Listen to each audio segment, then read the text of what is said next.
My name's Andrea Smart. On September 1st, I did my first mud run, the Rugged Maniac, with my brother and some friends. And on one of the obstacles, I went to jump and slipped and fell and shattered my wrist and broke my ankle and dislocated my knee. They just took us back to the medic tent at first and kind of wrapped my wrist and put my knee back in place while I was still laying there. And then my brother got to drive me to the hospital so we could choose where we went. And I had a shattered wrist, so he did surgery, put an external fixator on that. And then I had 2 breaks in my ankle. He did surgery, put plates and screws on, and then dislocated my knee and chipped a bone that he just said will heal on its own. So they recommended us to go to court, and we went to the one in New Albany, and I saw Clint first. We went in and he evaluated me.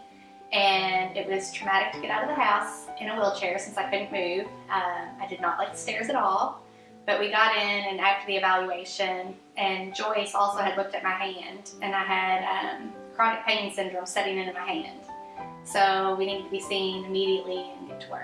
So I couldn't walk, I couldn't put weight on my foot for about 6 weeks. I think we started shortly before that. So I had a walker and my wheelchair, but I wasn't allowed to really go out in the walker much since I only had one hand with it as well.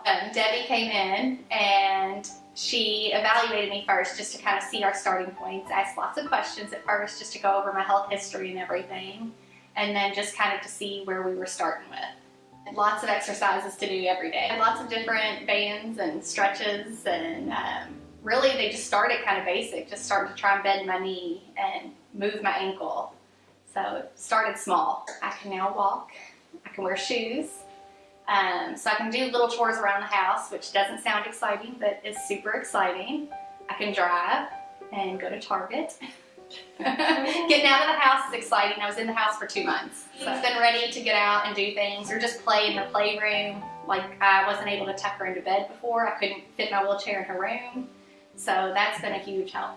Home health was great at first, just I couldn't get in. The one nice thing about the clinic is just more machines and more tools. Patience, definitely. A good attitude, I think, helps a lot. And then doing your exercises. I mean, I tried to push myself, and then actually one thing Debbie told me was trust your leg. He told you it's okay to stand on it. And it took me a couple of days, but finally once I did, that's when I realized I could walk and I could do it.